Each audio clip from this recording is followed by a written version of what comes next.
Bom dia, a paz seja com todos. Um dia de paz a todos. Uma abençoada manhã, um dia de salvação. Como está escrito, bem-aventurados são os que ouvem e os que guardam a palavra da profecia deste livro, porque o tempo do Senhor está próximo. O livro chamado Bíblia é este livro, a palavra de Deus, a qual deve ser guardada, a qual há de ser anunciada, conforme está escrito, de sorte que a fé vem por ouvir, e ouvir vem pela palavra de Deus. A fé não vem por ouvir tradições supersticiosas, mas por ouvir a palavra de Deus. E é isso que está prestes a ser pregado, a palavra de Deus, a mensagem da cruz. Trago uma mensagem, a mensagem da Bíblia, está escrito em Atos, no capítulo 17, no versículo 16 adiante. Enquanto Paulo esperava em Atenas, o seu espírito se revoltava em face da idolatria dominante na cidade.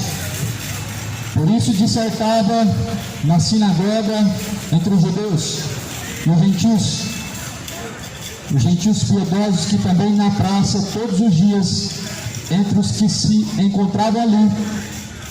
E alguns dos filósofos epicureus, estoicos, contendiam com ele, havendo que perguntasse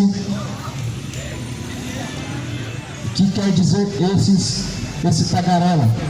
Outros parece pregador de estranhos deuses, pois pregava Jesus e a ressurreição. Então, tomando-o consigo, o levara a Areópago, dizendo: poderemos saber que nova doutrina é essa que ensinas? Paulo levava a palavra todo dia na praça. Era todos os dias confrontado os judeus, os gregos. O povo religioso ficava confrontado com a mensagem da salvação, porque na verdade o propósito da mensagem da Bíblia, ele é a salvação.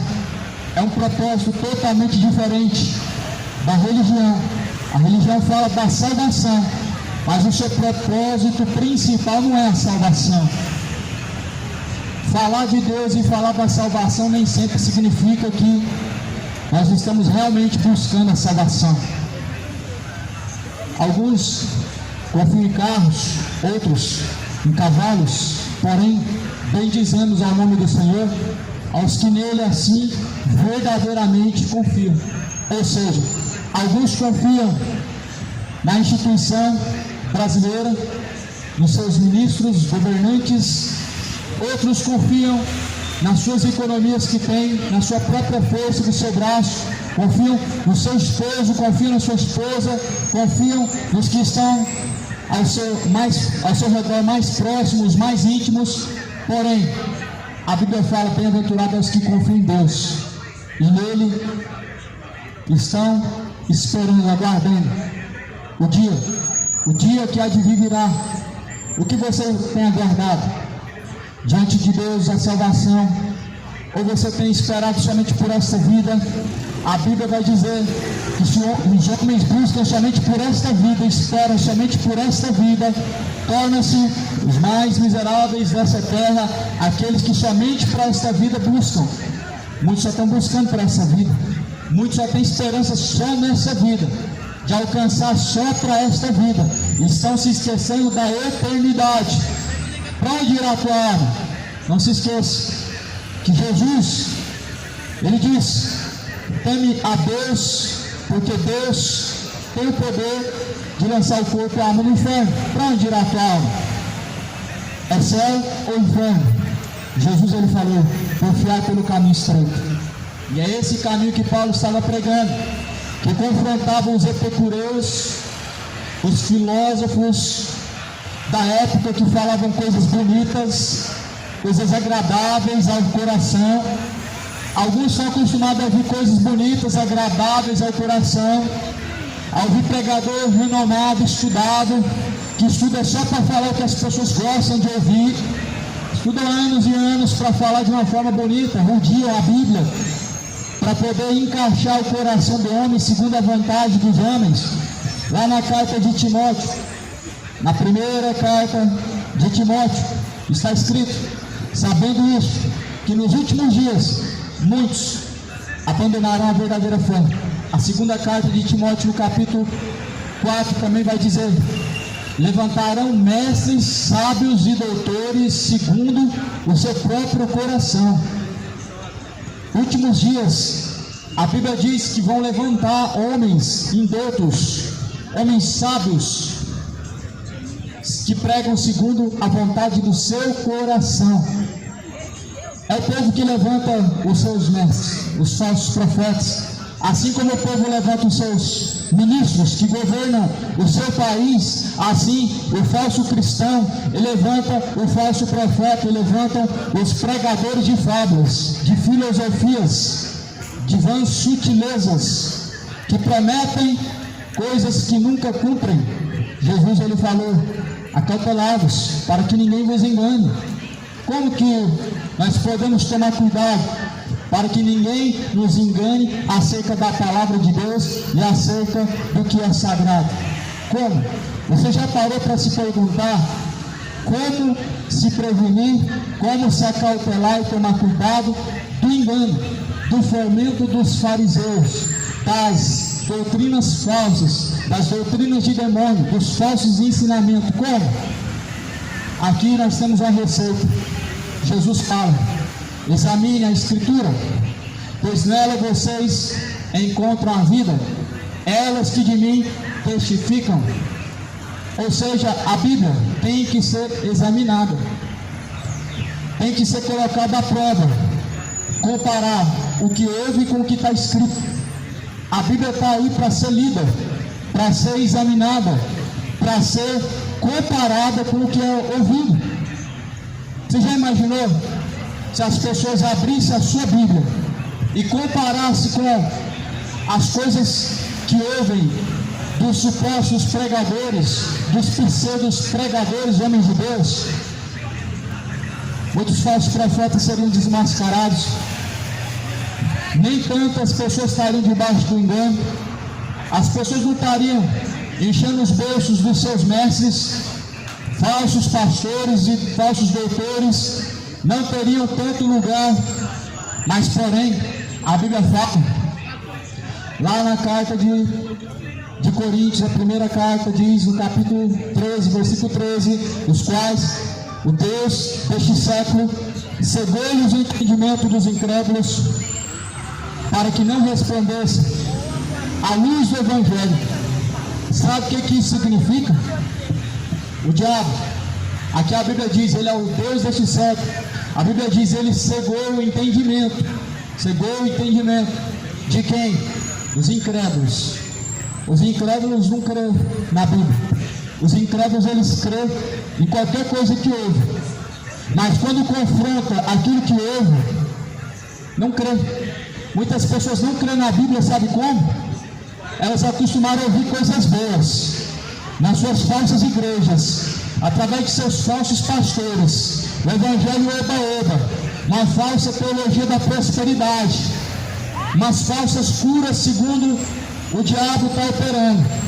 E aí quando houve uma mensagem que confronta, uma mensagem que é oposta, contrária, não creem, são incrédulos, porque não receberam o amor da verdade para serem livres. Paulo falou, eles não receberam o amor da verdade para que sejam livres, e assim receberam um espírito do erro que opera o engano, que opera a mentira. Ou seja, existe um espírito do erro, um espírito do engano, um espírito da mentira, que fala aos ouvidos daqueles que não receberam o amor da verdade. Tem comichão nos ouvidos, não suporta ouvir a realidade da eternidade. A verdade bíblica não se torna suficiente quando as pessoas estão enganadas, quando as pessoas estão cegas de entendimento, quando as pessoas entregam-se a ouvir somente coisas boas, dá coceira nos ouvidos, quando estão dizendo que hoje tem vitória, hoje é o dia da prosperidade, hoje é o dia que a porta vai se abrir, as pessoas têm comichão nos seus ouvidos. Quando seus pregadores começam a dizer aquilo que apraz o seu coração, aquilo que é agradável a você, começa a coçar os ouvidos, ao ponto que as pessoas ficam viciadas de ouvir somente tais mensagens e não querem ouvir outra coisa. E assim está sendo esquecida a salvação, a mensagem da cruz está sendo esquecida, a mensagem do arrependimento está sendo esquecida, a mensagem que fala acerca da eternidade, as suas eternidades, está sendo esquecida, a mensagem que fala sobre a santificação da alma, do corpo, do espírito, está sendo esquecida. Esse é o problema da falsa pregação, dos falsos cristãos que dão ouvidos a tais ensinamentos, ficam com a mente cauterizada. Acham que verdade é só aquilo que é bom de ouvir. Acham que verdade é só aquilo que se enquadra dentro do contexto de religião. Sendo que Jesus falou, tua palavra, Pai, a tua palavra, Pai, esta é a verdade. João 17, versículo 17, a tua palavra, ó Pai, esta é a verdade. A verdade está aqui diante de nós, a palavra de Deus. Esta é a verdade. Cidade de Goiânia, não existe outra verdade absoluta. A verdade é a palavra de Deus. Deus é a verdade manifesta. Jesus é a verdade manifesta. Não há outra verdade. Embora querem relativizar Jesus como uma verdade relativa, porém é a verdade não relativizada, mas é totalizada. Toda verdade vem de Deus, a mentira vem de onde? Do diabo. Então, como que Deus não pode ser totalizado na verdade, sendo que a verdade veio dele? Ele é a verdade, manifestou-se em carne. Jesus diz: ora, o diabo é o pai da mentira, nunca se firmou na verdade. E quando diz mentira, fala daquilo que lhe é proveniente, daquilo que vem de si mesmo. Então, a quem você está servindo? Ou você está servindo a verdade, ou você está servindo a mentira. A quem você está disposto a servir? Ou você está disposto a servir a verdade ou a mentira? No engano, muitos estão caminhando para o inferno. A realidade do inferno não se trata de um lugar aqui nessa terra. Isso é segundo as fábulas, doutrinas de demônios. Mas segundo a Bíblia, lá em Provérbios vai dizer que o inferno é debaixo de nossos pés. Em Provérbios diz que é debaixo de nossos pés, é para baixo.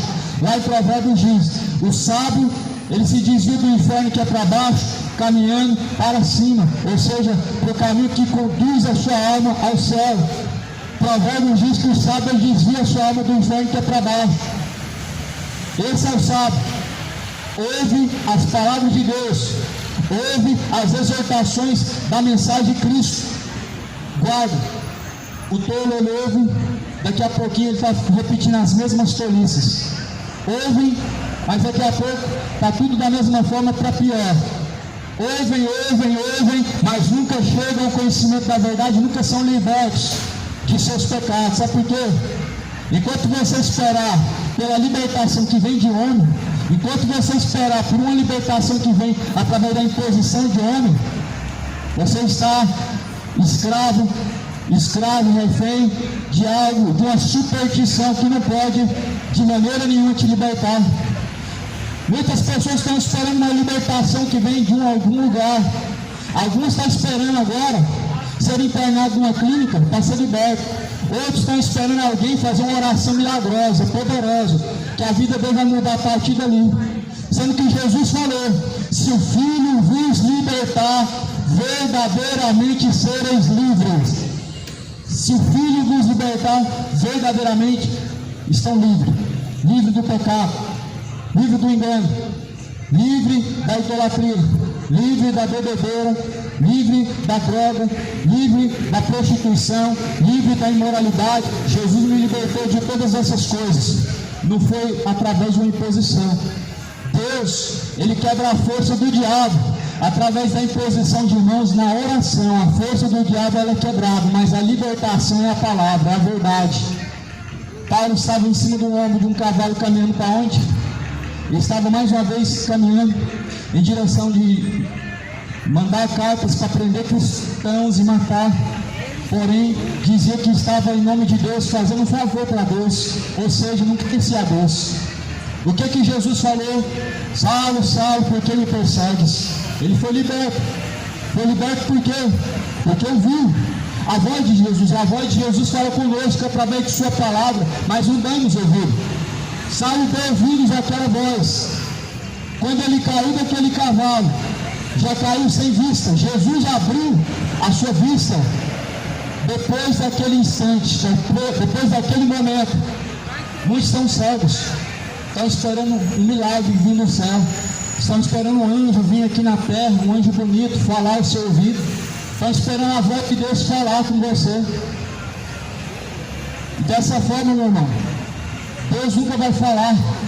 As pessoas estão lá, jogadas em seus pecados, afundadas em seus pecados, entregues à perdição, estão esperando a voz de Deus falar com você e tocar no seu coração. Tem pessoas que estão esperando Deus pegar ele, tirar ele do pecado dele, arrastar ele para fora do seu pecado e transformar a vida dele sem ele fazer nada. Você já viu isso acontecer alguma vez na vida, meu irmão? Alguém parado esperando alguma coisa diferente na vida dele acontecer, e acontecer ele simplesmente parado sem fazer nada, nem sequer a ciência ela pode conformar e explicar e dizer que isso é possível.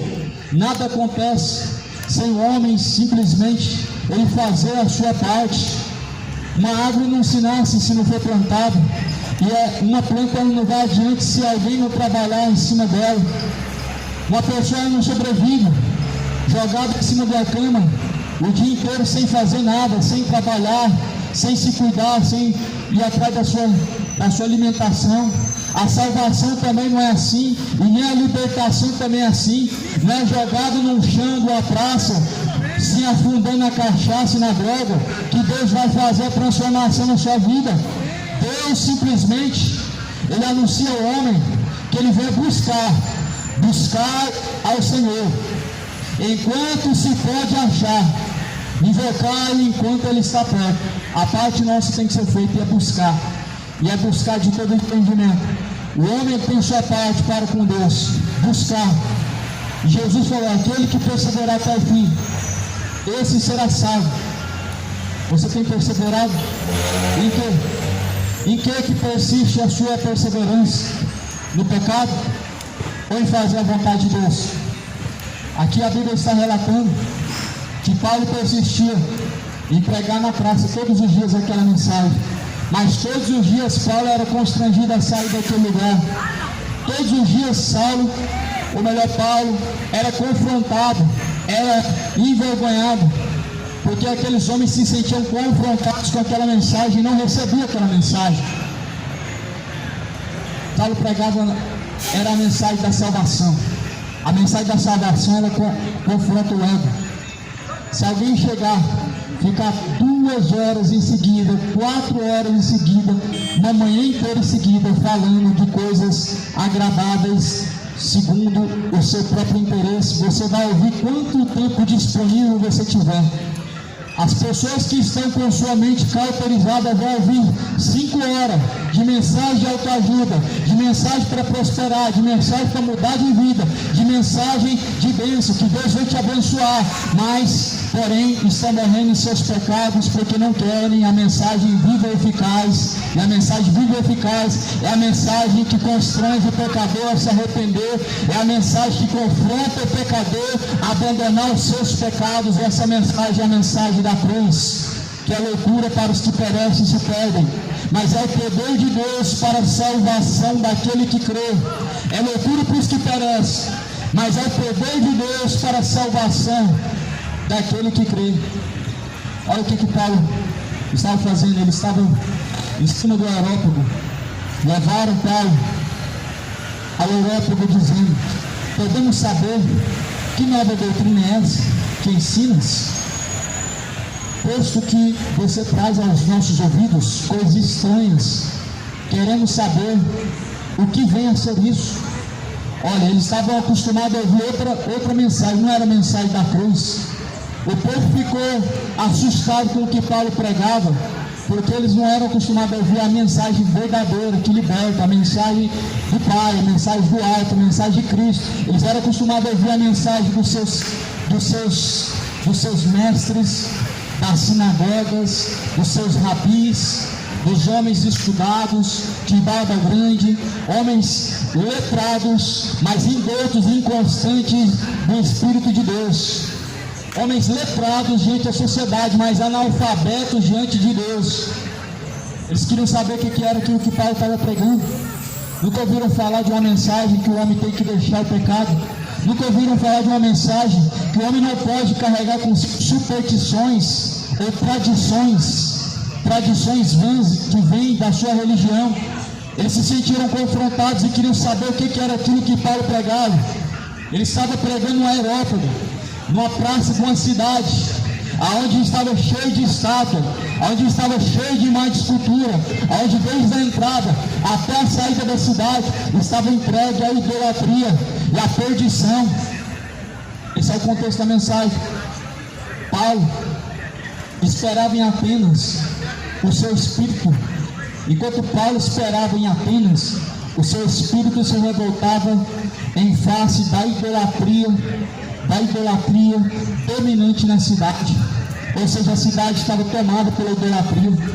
o espírito da idolatria, ele dominava a cidade de Atenas. A cidade de Atenas estava dominada pela idolatria, e por causa da idolatria, muitos hoje estão caminhando para o inferno. Por causa da idolatria, milhões estão caminhando para o inferno. E quando a Bíblia relata sobre a idolatria, é um sentimento a qual venera, adora, ou exalta, ou super admira algo cujo qual não é Deus. Qualquer coisa que você admira, que você venera, e que não é Deus, é idolatria. A idolatria ali, específico na Bíblia, que Paulo estava pregando contra, uma idolatria supersticiosa, onde as pessoas olhavam para uma estátua e elas choravam enquanto elas faziam suas orações. É esse tipo de idolatria que hoje está levando a maioria dos brasileiros para o inferno.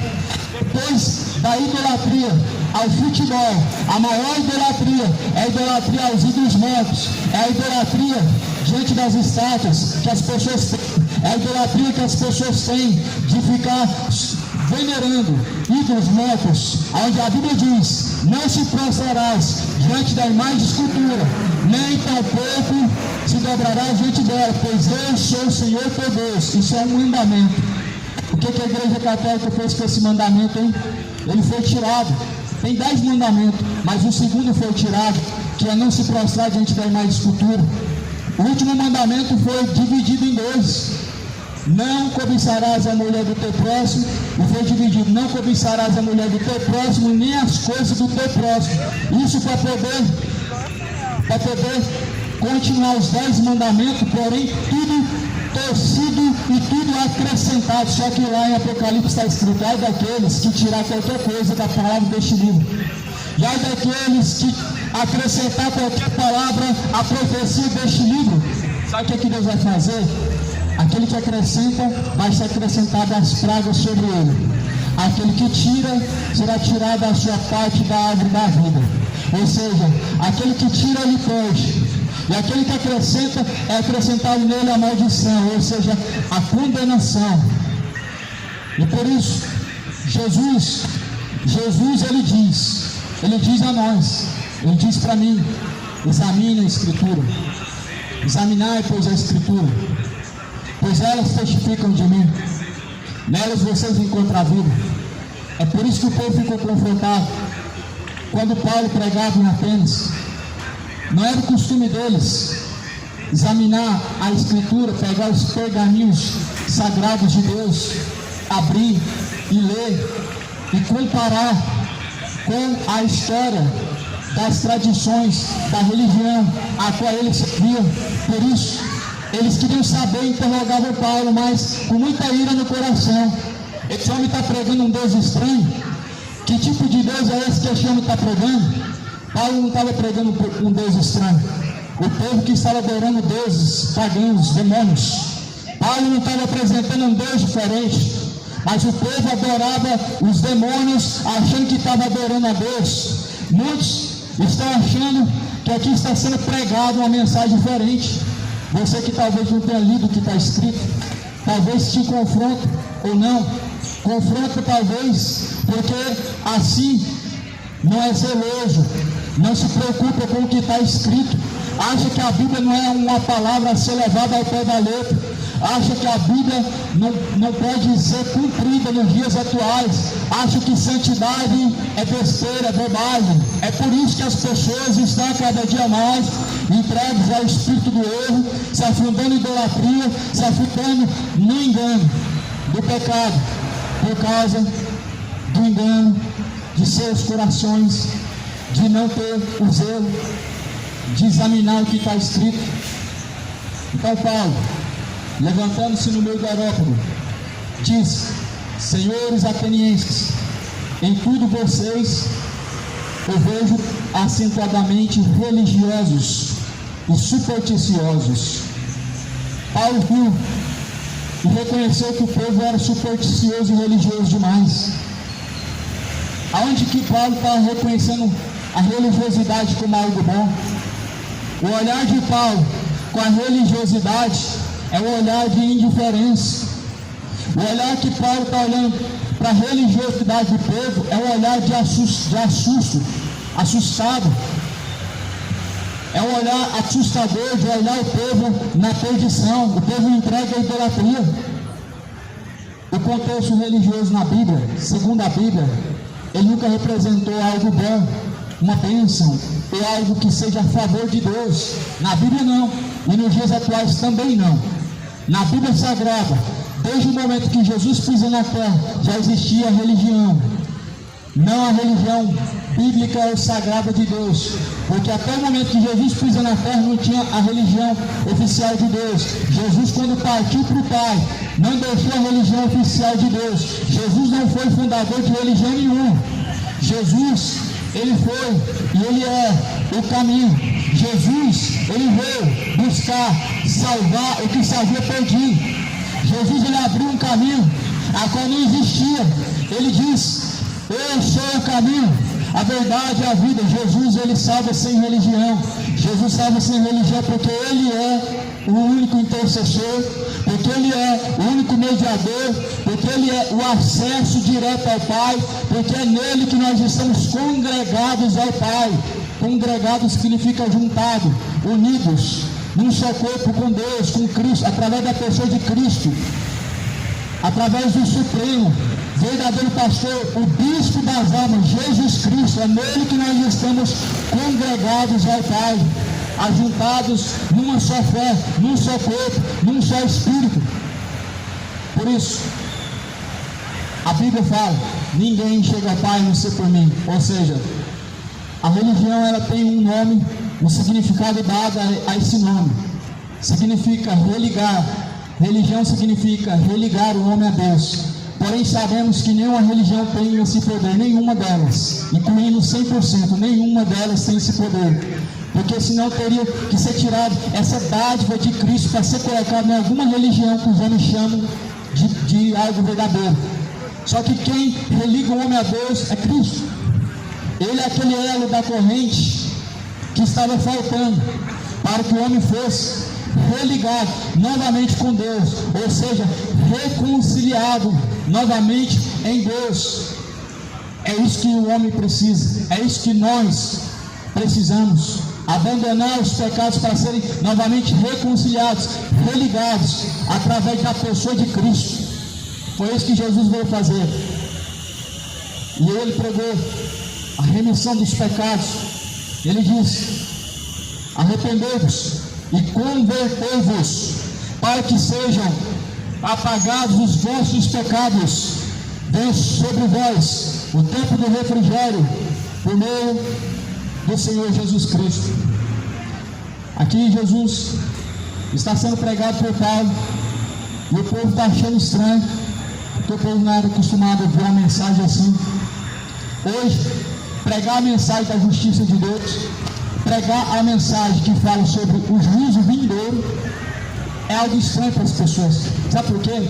As pessoas acreditam no evangelho falso hoje, no evangelho light, no evangelho pela metade.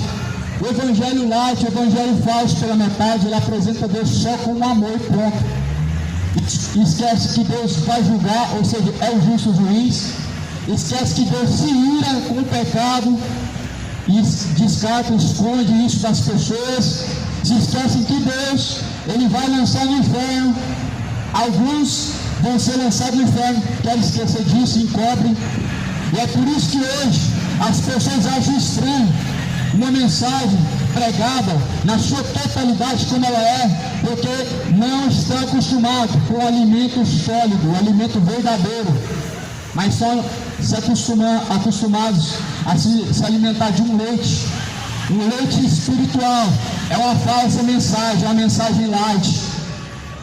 E é por isso que muitos hoje são meninos mimados na fé. Meninos mimados não estão prontos a serem confrontados, não estão prontos a receber uma mensagem que confronta o seu ego, que confronta o seu pecado, porque querem só aquele leitinho.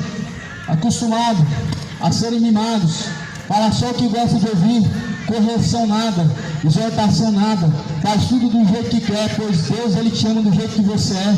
mentira para você.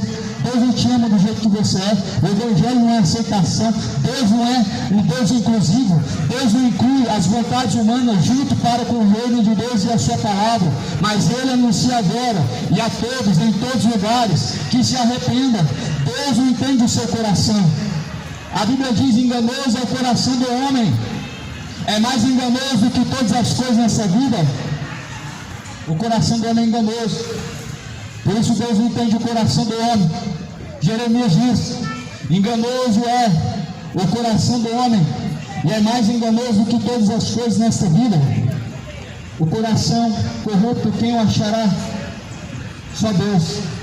Só o Senhor contempla o coração íntimo, oculto, escondido. Atos 17, versículo 21, 25. O Deus que fez o mundo, o Deus que fez, versículo 23, porque passando e observando os objetos de vosso culto, encontrei também um altar, no qual está escrito: ao Deus desconhecido. Pois esse Deus que vocês adoram sem conhecer é precisamente aquele que eu vos anuncio. O Deus que fez o mundo e tudo que nele existe, sendo Ele o Senhor dos céus e da terra, não habita em santuários feitos por mãos humanas, nem é servido por mãos humanas, como se de alguma coisa precisasse, pois Ele mesmo é quem a todos dá vida, respiração e tudo mais. Paulo estava confrontando a falsa religião, a mesma religião que estava sendo adorada lá em Isaías 57, a mesma, a religião judaica, que adora os templos, mas desonra Deus, que são zelosos com as tradições, mas desconhecem os ensinamentos de Deus, que são zelosos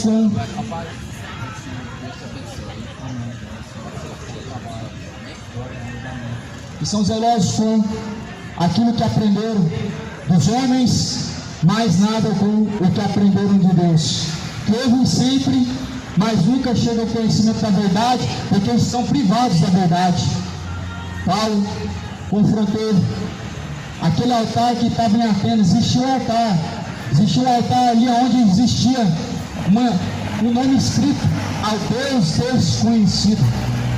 Atenas era conhecido por ser uma cidade idólatra. E por que idólatra? Porque ao mesmo tempo que dizia adorar a Deus, eles tinham estátuas de um Deus desconhecido. Ao mesmo tempo que eles diziam estar adorando o Senhor dos Senhores e o Rei dos Reis, eles estavam se prostrando diante de uma imagem de escultura que não podia salvar nem fazer bem nem mal. Ao mesmo tempo que eles diziam que o Senhor era o seu Deus, eles estavam adorando estátuas. Espíritos enganadores estão por trás das estátuas, ao ponto que Oséias vai dizer, no livro de Oséias vai dizer, que por trás da estátua, por trás do objeto feito de pau, feito de pedra, feito pela mão do homem, existe um espírito de luxúria que os engana. Oséias capítulo 4 diz: há um espírito de luxúria que os engana, ou seja, há um demônio que não está dentro, mas está por trás da idolatria, está incentivando, está levando as pessoas ao erro, e milhões estavam adorando esse Deus desconhecido, a qual não conhecia. Uma estátua foi levantada em Atenas, o povo era supersticioso demais, o povo não conseguia adorar a Deus em espírito, tinha que estar dobrando diante de uma estátua. Se esqueceram daquilo que Deus falou lá em Êxodo 20: não se prostrarás diante da imagem de escultura, não adorarás outros deuses, não farás para ti imagem de escultura, nem semelhança alguma do que há no céu ou na terra, pois eu sou o Senhor, o teu Deus, que te tirei da terra do Egito. Se esqueceram dessa palavra, estava adorando as estátuas.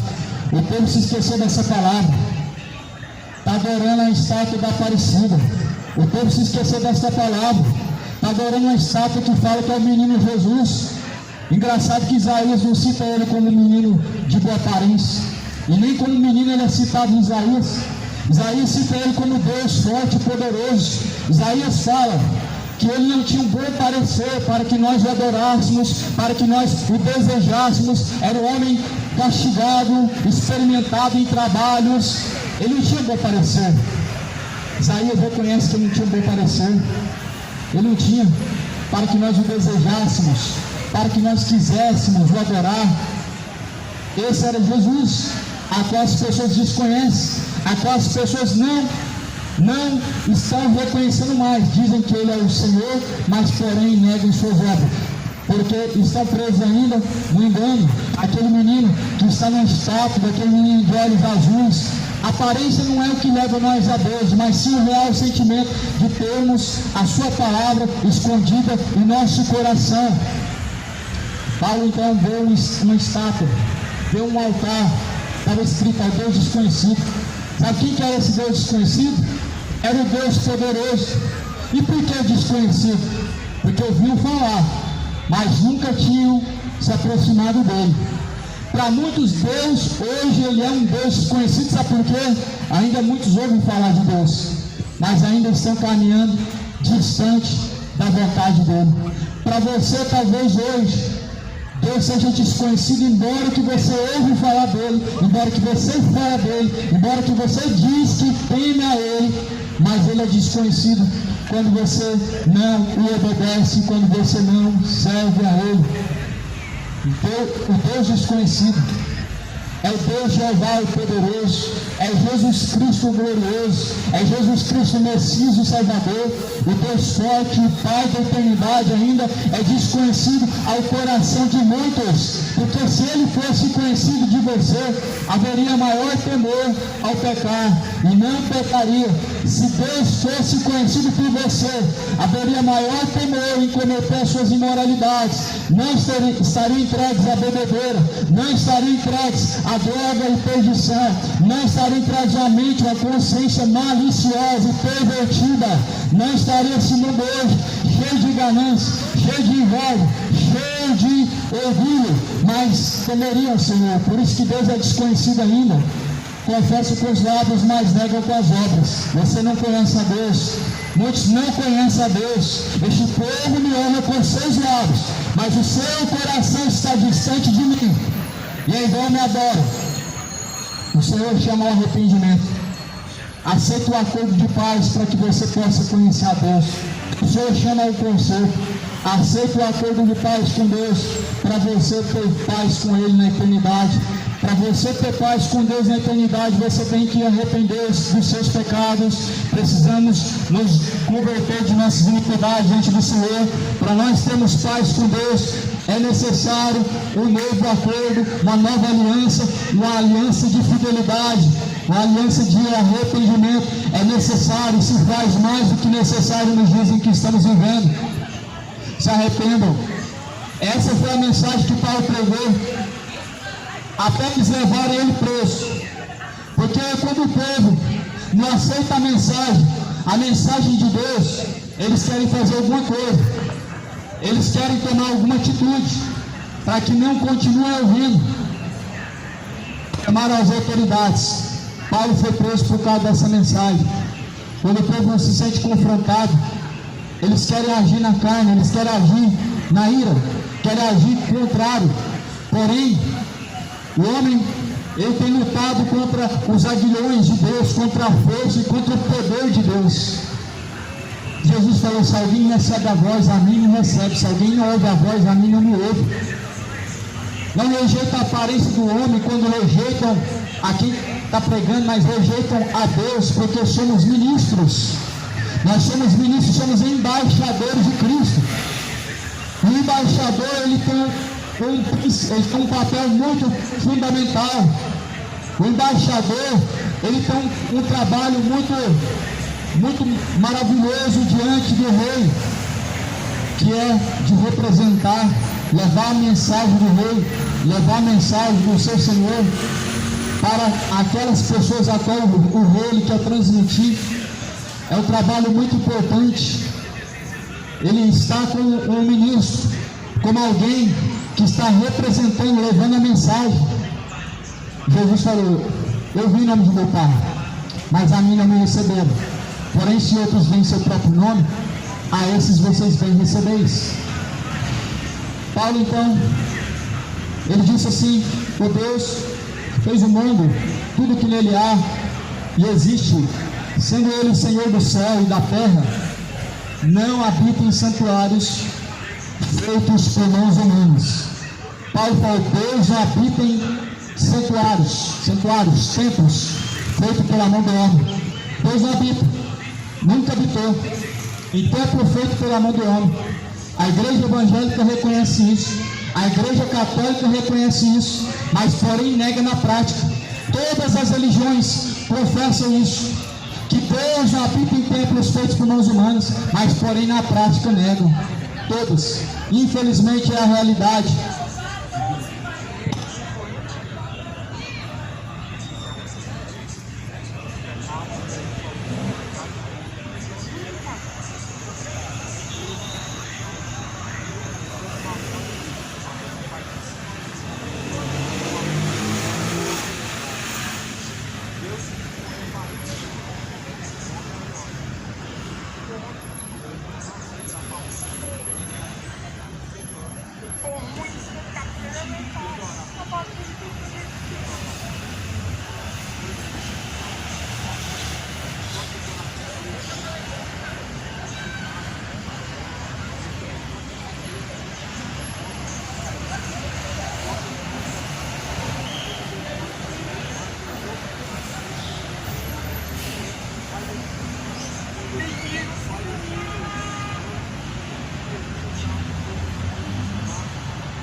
Deus não habita em templos feitos por mãos humanas.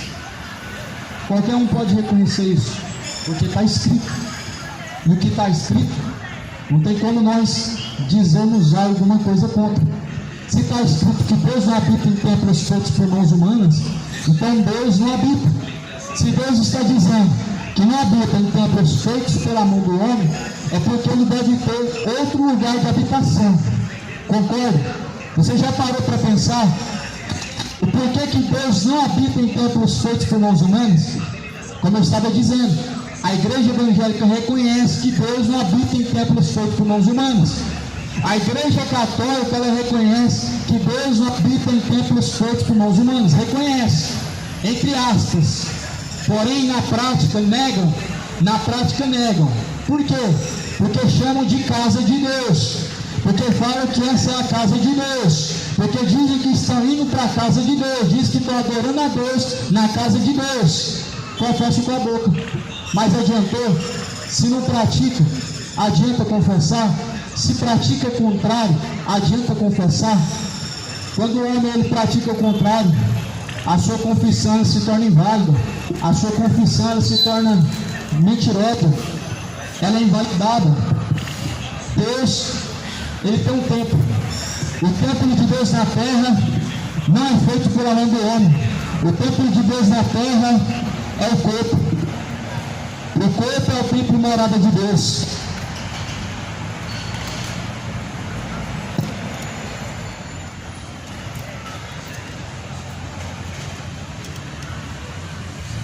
Primeira Coríntios capítulo 3, versículo 16 está escrito: não sabeis que o vosso corpo é o templo e morada do Deus vivente?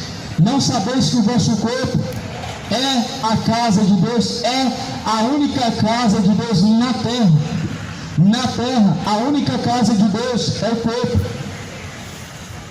A falsa religião, ela diz para nós que a casa de Deus ela é construída de parede. A falsa religião, ela diz para nós que Deus, ele habita em parede. A falsa religião chama de casa de Deus o que eles constroem com os dízimos, o que eles constroem com arrecadações financeiras. E se tem uma coisa que dói na religião, é tocar nos ganhos, é tocar nos seus lucros. O que mais dói neles não é ver uma alma indo para o inferno. O que mais dói neles não é saber que os seus membros, alguns deles estão passando por dificuldade, mas o que mais dói neles é saber que está sendo tocado na sua arrecadação. Outro dia teve uma canção cristã expondo algumas coisas, a falta do amor, o desamor de algumas igrejas evangélicas, e doeu. Não doeu quando falaram que crianças estavam padecendo em Marajó, enquanto ninguém fazia nada, enquanto o governo fingia não ver nada, e a igreja podendo fazer alguma coisa não fazia nada. Mas doeu quando falou, quando as pessoas estão amando mais o dinheiro, mais o dízimo, mais a oferta, e está fazendo negócio em nome de Deus. Aí doeu. Sabe por quê? Porque aí as arrecadações elas começam a cair. E infelizmente a falsa religião, ela vive de arrecadação. A igreja de Cristo, ela vive de fé. A igreja de Cristo, ela sempre viveu pela fé. E fé não significa comer às custas das pessoas que trabalham. Fé não significa luxar e ter bons patrimônios, boa prosperidade através do trabalho dos fiéis. Fé significa, meu irmão, providência de Deus, providência do Senhor, da onde você nem imagina, vem essa providência, das coisas mínimas e pequenas, vem essa providência. Mas a falsa igreja, ela teme que seja tocado nas suas arrecadações, e aqui Paulo está agora sendo uma ameaça em Atenas, porque Paulo tocou no principal comércio de Atenas. Em Atenas vendiam estátuas, em Atenas vendiam imagens de escultura, em Atenas o povo era muito supersticioso, e o seu principal lucro, a sua principal fonte de lucro vinha das estátuas religiosas a qual o povo adorava, a qual o povo se prostrava, a qual o povo venerava. Era dali que tirava o sustento, da idolatria tirava o sustento. E o povo teme que seja o seu lucro religioso colocado em descrédito, e por isso que não dizem a verdade e escondem ela. Paulo fala, eles fecham a chave do conhecimento, eles tiram a chave do conhecimento, ou seja, o conhecimento está sendo privado, está sendo escondido para que as pessoas não venham ser livres. A chave do conhecimento está aqui, meu amado. A Bíblia, a palavra de Deus é a chave do conhecimento. A palavra de Deus é essa chave que está sendo tirada, porque a partir do momento que o homem chega ao conhecimento da verdade, ele é livre. A partir do momento que o homem, ele conhece essa verdade, ele não é mais escravo. Ele não precisa mais de ficar fazendo sacrifício para ser abençoado. Ele não precisa mais ficar pagando promessa para ser abençoado.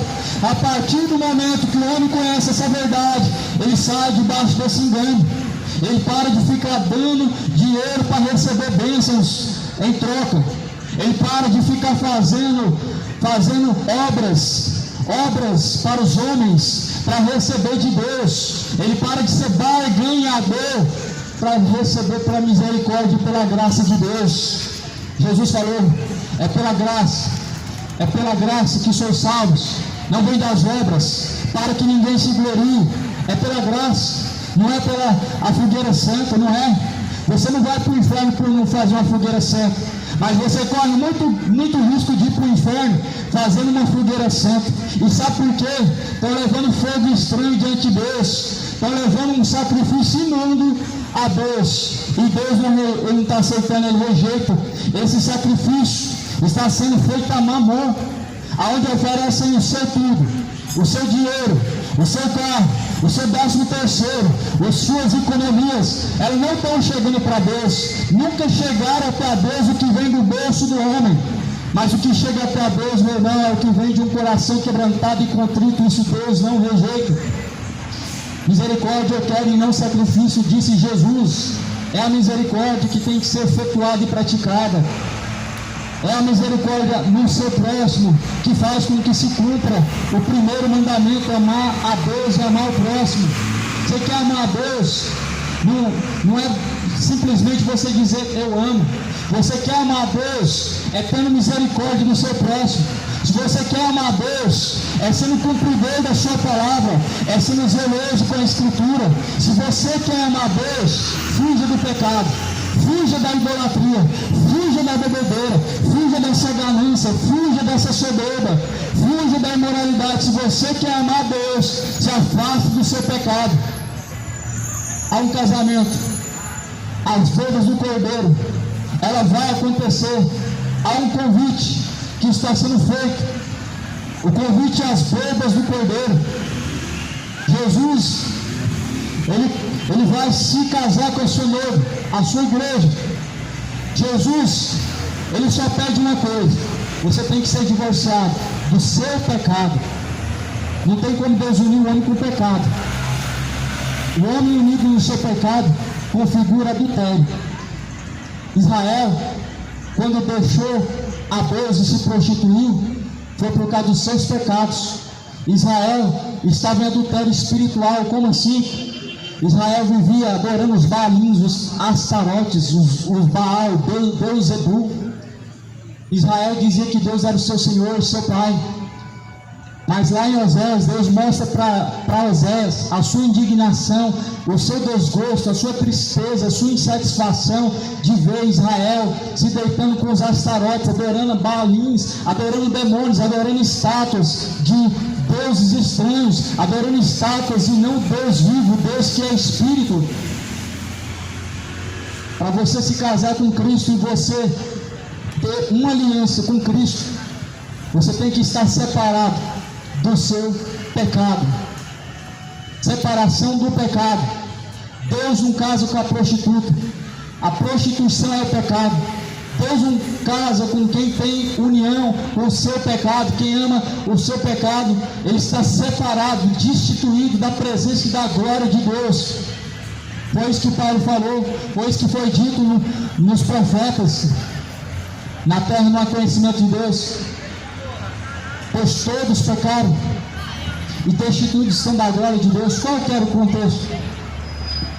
O contexto aqui era um povo que confessava a Deus e dizia que amava a Deus, mas porém na prática Deus falava: estão destituídos, estão afastados da glória de Deus. Todos eles pecaram, todos pecaram, estão destituídos da glória de Deus. Por quê? Porque na terra tem o conhecimento do bem, mas rejeitaram. Na terra tem o conhecimento da verdade, porém lançaram fora. Ouvem, mas porém essa palavra não desce ao coração. Ela entra de ouvido e sai para outro ouvido e vai embora. É como aquela semente caída na beira do caminho, que as pessoas pisaram nessa semente e veio uma ave do céu, arrebatou essa semente e levou embora. A semente está aqui, a palavra. Algumas pessoas estão deixando ela cair, o coração tão duro que está, e ela está sendo pisada por outras pessoas. O diabo, que essa ave está arrebatando essa semente que é a palavra está sendo arrebatada pelo diabo. O diabo está arrancando a semente do evangelho do coração de muitos. Sabe por quê? Porque estão tratando com menosprezo e com desprezo essa mensagem. As pessoas tratam com zelo uma religião, mas com desdém e desprezo a palavra. A palavra, por algumas pessoas, hoje, segundo algumas pessoas, ela não precisa ser levada ao pé da letra.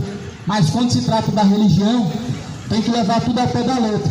Não pode comer carne na quaresma, mas estão adulterando, estão se embebedando, estão se prostituindo, estão continuando na mentira, estão pecando à vontade. E a palavra? A palavra não pode ser levada ao pé da letra, não pode ser levada a sério, como outro dia alguém falou para mim: ah, mas você prega assim, você prega sobre o inferno. A palavra não pode ser levada a sério desse jeito. Ou seja, as pessoas brincam com Deus, elas acham que Deus é apenas mais um personagem, alguém que você fala dele, admira e brinca com algo tão sério. Só que brincaram com fogo estranho aqui em Atos 17, brincaram com fogo estranho. Lá no livro de Levíticos, lá no livro de Números, Abirão e Abiú, Datã e Abirão, eles levaram um fogo estranho diante de Deus. Sabe o que aconteceu? Deus abriu uma cratera no chão, um grande buraco, um grande abismo, e eles foram engolidos. Sabe por quê? Porque brincaram com Deus. Aí talvez você se questione, por que isso não acontece agora? Estamos num tempo diferente, onde a graça de Deus permanece. Ai de nós se essa graça se retirar agora. Ai de nós, de cada um de nós, se essa graça for retirada hoje. Não só um buraco no chão vai ser aberto e muitos vão ser consumidos, mas fogo do céu vai cair, igual caiu sobre o Gomorra. Assim como aconteceu com Ananias e Safira, que caíram fulminados, duros, vivos no chão. Eles caíram duros. Eles foram fulminados vivos, por causa de uma promessa que fizeram para Deus e não cumpriram. Seria mais ou menos assim, se a graça agora fosse arrancada, se ela fosse retida, se ela não estivesse sobre a terra, sobre os homens hoje. Muitos cairiam duro, alguns cairiam em buraco de abismo, fogo cairiam sobre muitos imorais. Sodoma e Gomorra foi consumida por fogo e enxofre por causa da imoralidade. A Bíblia fala em Lamentações, capítulo 4, grandes são as misericórdias de Deus. Essa é a causa de não sermos consumidos vivos, porquanto grandes são as suas misericórdias, e a cada manhã ela se renova, e a sua misericórdia é a causa de não sermos consumidos vivos. Atos capítulo 17 está escrito: Deus não aceita ser servido pela mão dos homens, como se de alguma coisa ele precisasse, e como se, pois ele mesmo é quem a todos dá vida, respiração e tudo mais. De um só fez toda a raça humana, para habitar sobre toda a face da terra, havendo fixado os tempos previamente estabelecidos, os limites da sua habitação. Deus, ele não é servido pela mão dos homens. As pessoas dizem que estão servindo a Deus. Deus não aceita ser servido pelas mãos dos homens. Sabe como que Deus é servido? Deus é servido no seu próximo. Deus é servido na misericórdia. Deus é servido na prática da justiça. Deus é servido na prática da verdade. Tive fome, deste-me de comer. Estava com sede, deste-me de beber. Estava nu, me vestiste. Estava preso, tu me visitaste. Era estrangeiro e tu me acolheste. Quando fizemos isso ou não? Quando a um dos pequeninos fizeste, a mim fizeste. E quando não fizeste aos pequeninos, não fizeste também a mim. Deus é servido dessa forma. Jesus falou: nem todos que me chamam de Senhor, Senhor, herdarão o reino de Deus, mas aqueles que fazem a vontade de meu Pai que está no céu. Isso é servir a Deus, fazer a vontade do Pai que está no céu. Servir a Deus não é pegar essa caixa, pôr ela aqui no meio da praça, Joaquim Lúcio, abrir uma Bíblia, falar de Jesus e falar que alguns estão indo para o inferno e dizer para você que Jesus é bom. Isso não é servir a Deus.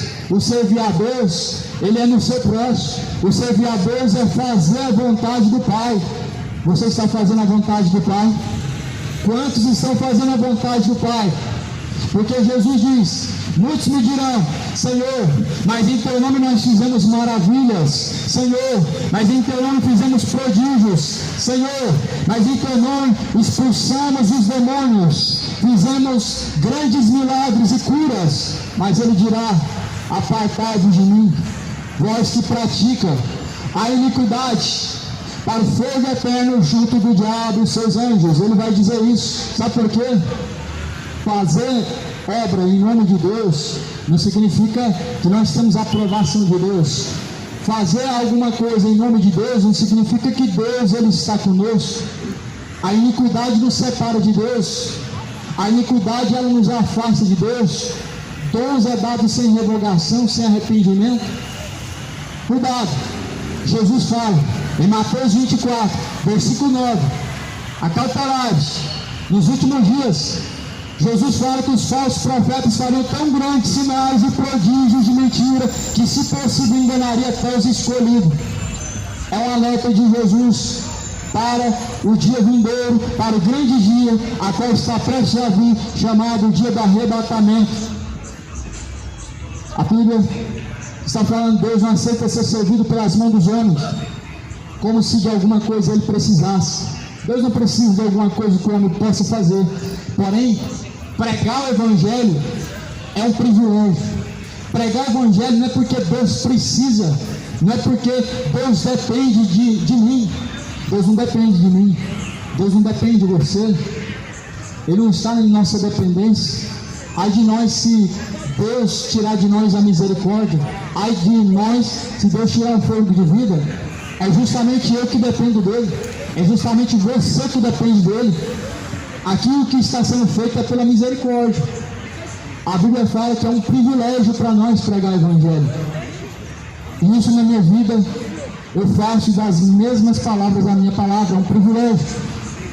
Jesus, ele diz que até os anjos também queriam pregar o Evangelho, porém essa dádiva Deus deixou ao homem.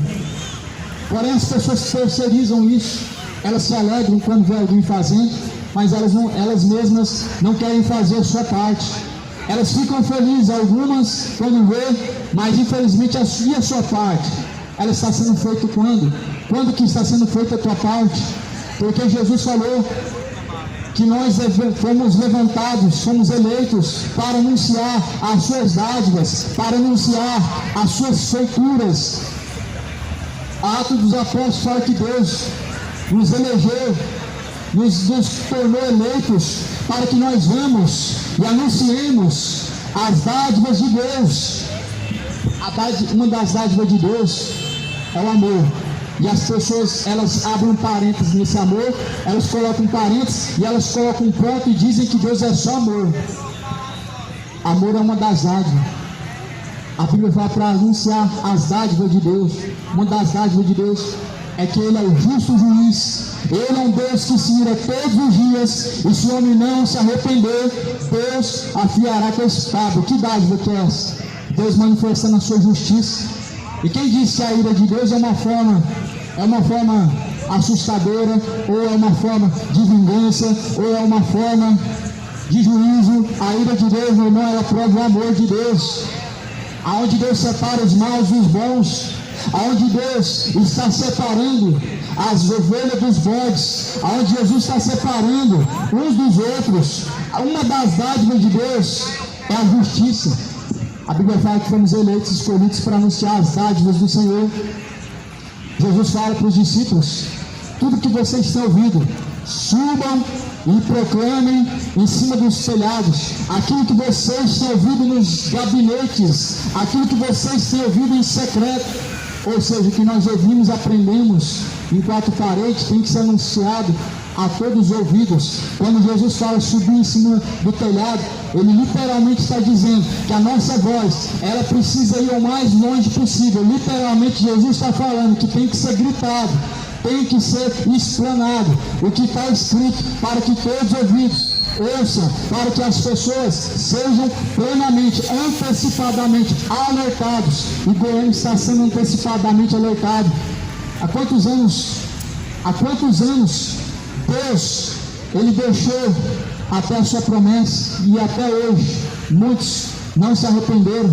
O mundo está sendo alertado de alguma maneira, através de uma mensagem, através de sinais, através da própria natureza, através de acontecimentos e fatos. O homem está sendo alertado. O homem será indesculpável diante do Senhor. Nem Deus é servido pelas mãos dos homens, como se ele precisasse de alguma coisa, pois ele mesmo é quem a todos dá vida, respiração e tudo mais. De um só fez toda a raça humana, para habitar sobre toda a face da terra, havendo fixado os tempos previamente estabelecidos, os limites da sua habitação, para buscarem a Deus, se porventura, tateando, o possam achar, bem que não está longe de cada um de nós, pois nele vivemos e nos movemos e existimos, como alguns dos vossos poetas têm dito, porque dele também somos geração. Sendo, pois, geração de Deus, não devemos pensar que a divindade era semelhante ao ouro, ou à prata, ou à pedra, trabalhados pela arte e imaginação do homem, Ora, não levou Deus em conta os tempos da ignorância, mas agora, porém, notifica aos homens que todos em toda parte notifica que se arrependam, porquanto estabeleceu um dia em que há de julgar o mundo com justiça, por meio de um varão que destinou e acreditou diante de todos, ressuscitando dentre os mortos. Aqui a Bíblia fala para buscarem o Senhor Deus, porque se porventura os que estão tateando em meio à escuridão possam achar o caminho, porventura, porque alguns estão em trevas e estão amando viver assim, alguns estão vivendo em trevas de pecado e estão amando viver dessa forma. Por isso que a Bíblia fala para buscarem, porque se porventura os que estão caminhando e tateando em meio à escuridão de trevas possam assim o encontrar por meio da sua maravilhosa luz, lâmpada para os nossos pés e luz para os nossos caminhos é a tua palavra. E que luz maravilhosa é essa que a Bíblia ela relata? Jesus, a luz. Jesus falou: quem caminha em luz nunca andará em trevas. Sendo nós, pois, a geração de Deus. Atos 17, versículo 28. Pois sendo nós a geração de Deus, não devemos pensar que a divindade é semelhante ao ouro ou à prata ou à pedra, trabalhados pela arte e imaginação do homem. A divindade de Deus é a sua imagem, é o seu poder manifesto de uma forma espiritual, não através de algo, não através de alguma coisa corruptível, não através de algo criado, não através de algo fabricado. A divindade de Deus não se encontra numa estátua, ainda que seja feita de pedra preciosa, ainda que seja feita a ouro, banhada a prata, tenha preciosas pérolas, tenha diamante.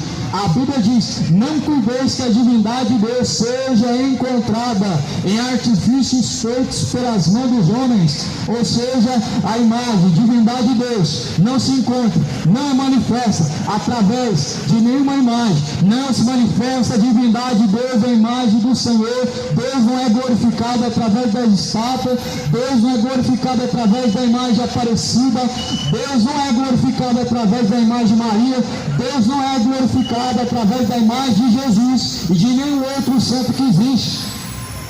Deus, ele é glorificado através do templo, o corpo é o templo de Deus, se é que sois o templo de Deus vivente. A Bíblia diz e ainda questiona: será que vocês são o templo de Deus? Será que vocês realmente estão sendo o templo de Deus vivente? Lá no livro de Mateus, nos Evangelhos e Marcos, vai dizer: e tendo o espírito imundo se retirado do homem, então ele vem, ele procura lugares áridos para habitar, e ele não encontrando morada, ele vai e ele volta novamente para esse corpo, e ele diz: faremos morada, trazendo 7 espíritos piores. Ou seja, ou o homem é casa de Deus, ou ele é morada de demônios. Ou o homem ele faz a vontade de Deus, ou ele faz a vontade dos demônios. Ou você é casa de Deus, ou você é morada de demônios. Muitos são jogados, entregues ao pecado, afundados, mergulhados, atolados no pecado, se tornaram morada de demônios. Quem é de Deus? Jesus falou: ouve a minha palavra e pratica. Quem é de Deus? João 8,47, pratica as minhas palavras, porém vós não as ouvis e não praticam, porque não sois de Deus. Então o corpo ele é templo de Deus, ele é morada de demônio. Como a mensagem do Evangelho nos confronta. Agora, Deus ele anuncia a todos, em todos os lugares, que venham se arrepender, porque ele tem um dia determinado, a qual, por meio de Jesus Cristo, ele há de julgar o mundo. Percebe o quanto que a Bíblia fala do juízo? Não é nós que somos cristãos e que colocamos terror nas pessoas. É melhor você se sentir com medo agora do que você abrir os olhos do inferno e achar a sua alma num tormento e não ter mais socorro. É melhor você abrir os seus olhos agora e se despertar, porque realmente as coisas que vão acontecer, o juízo vindouro, é algo que o homem se desesperar mesmo. A Bíblia diz: perturbai, moradores da terra, perturbem-se, despertem vocês que dormem, levanta-te dentre os mortos, Cristo te esclarecerá. Se desperta do meio dos mortos. O salário do pecado é a morte. Quantas pessoas caminhando como mortos na terra?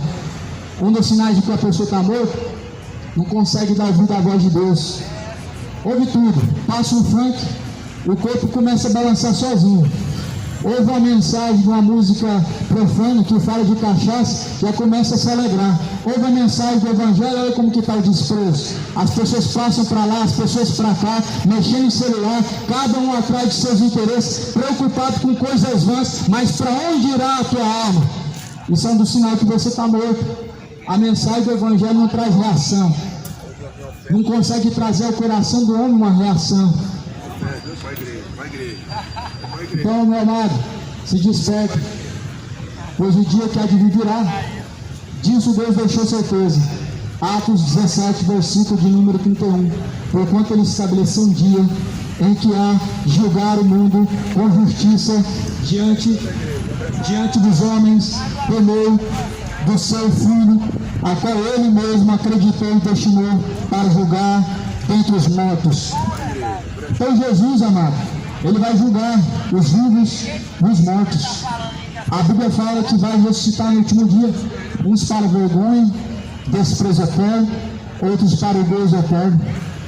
No último dia, alguns vão ressuscitar, alguns não. A Bíblia diz que vão ressuscitar alguns para o desprezo eterno, ou seja, inferno, lago de fogo e enxofre, o desprezo eterno, a separação eterna da presença de Deus, destituída eternamente da face do Senhor, onde o clamor não chega a Deus, é no lugar chamado inferno, onde o clamor não pode chegar até os ouvidos de Deus, é no lugar chamado condenação eterna. Por isso Isaías fala: busquem ao Senhor enquanto você pode achar, invoca Ele agora, enquanto Ele está perto, é agora que Ele está perto. Porque após a morte segue-se a juízo. Hebreus 9, 27. O homem, pois, está ordenado morrer uma vez, vindo após a morte o juízo. O que significa isso para você? Após a morte segue o juízo. O que isso significa, meu amado? Algumas pessoas estão dizendo: nós vamos reencarnar e nós vamos viver uma vida melhor porque ajudamos, fizemos coisas boas, não vamos ser tão castigados. Outros estão dizendo que vão descer ao purgatório, alguém vai fazer a missa de sétimo dia, vai ficar tudo bem. Outros estão dizendo que a alma está vagando pela terra, outros estão com a alma presa. Isso é um engano, isso é fábula. A Bíblia diz: após a morte segue o juízo. Significa que todos vão estar diante de Deus após a morte. Significa que após a morte o homem vai ter que receber de Deus um duro juízo, ou para a salvação ou para a condenação, para que a sua alma ela possa ser destinada ao lugar de eternidade, chamado céu de glória, ou chamado o inferno. A alma não vaga pela terra, fazer missa de sétimo dia perca de tempo, não chega até a Deus, não tira uma alma do purgatório. Sabe o que exclui o pecado? Eis o Cordeiro de Deus que tira o pecado do mundo. Esse sim, ele tira o pecado. Jesus veio para isso. Jesus veio para tirar o pecado do mundo. É Ele que expulga os pecados hoje, mas após a morte é juízo. Ou seja, se morrer em seu pecado, está perdido. O mundo morrendo em seus pecados, em suas idolatrias, em suas imoralidades, homoafetividade, orgulho, bebedeiras, avareza, feitiçaria, assassinos, estão caminhando para o inferno. E não adianta a missa de sétimo dia. Já pensou, meu irmão, se isso existisse? Era brincar com a cara de Deus, era falar que Jesus desceu ao inferno à toa, porque a Bíblia fala que Jesus, em 3 dias, ele pregou para os espíritos em prisões. Ou você acha que foi em vão? Que Sodoma e Gomorra foi destruído, geração de Noé foi destruída, não ouviram, mas vão ser lançados no inferno. Não tiveram oportunidade, mas vão queimar no inferno. Não tiveram uma chance de arrependimento, mas vão ser lançados no inferno. A Bíblia fala que quando Jesus ressuscitou dentre os mortos, muitos dos que estavam em sepulcros ressuscitaram junto com ele. Isso nos dá a entender que a mensagem de Jesus libertou. A mensagem de Jesus, ela foi para salvar e tirar espíritos de prisões, de cadeias eternas, para salvação. E Jesus hoje, Ele te convida e te chama ao arrependimento, à reconciliação de seus pecados. Jesus nos convida ao arrependimento verdadeiro. Arrependimento não só de palavras, mas de atitude em ação. Arrependei-vos, convertei-vos para que sejam apagados vossos pecados, venha sobre vós o tempo do refrigério, em meio do Senhor Jesus Cristo, a graça do Senhor Jesus, a paz que excede a todo entendimento, venha ser na sua vida, o que Deus venha abençoar em nome de Jesus Cristo a todos. A paz seja convosco, a graça do Senhor Jesus Cristo. Fala, guerreiro. A palavra foi pregada a toda criatura debaixo do sol? Debaixo do sol e da terra. Ela foi ou O não ladrão foi? foi pro inferno e pregou pro demônio. Esse aí prega. Prega? Não se É prega. o leigo falando É é fácil. ensinando a palavra. Quem não conhece falando que ele prega Pregar é é fácil. fácil, agora ensinar Quem é outro. conversar com nós, traga a sua espada. Traga a sua espada. Igual Adão. Espalhados no céu para sempre brilhar.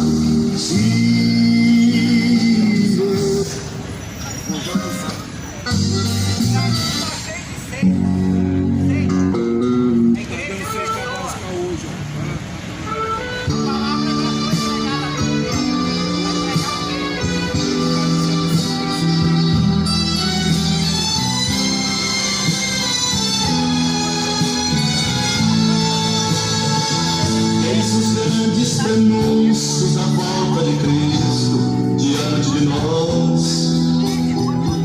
As nações guerreando e os povos clamando em uma só voz. Sei que é triste dizer, mas a paz mundial é uma coisa remota. Só os salvos entendem, tudo está escrito, Jesus está às portas. O cruzeiro morreu, o cruzado não deu, é triste a situação. A pobreza aumentou, o desemprego chegou, só Cristo é a solução. Mas feliz é a nação cujo Deus é o Senhor, proclamemos agora. Que o seu Deus é o Senhor e não uma senhora.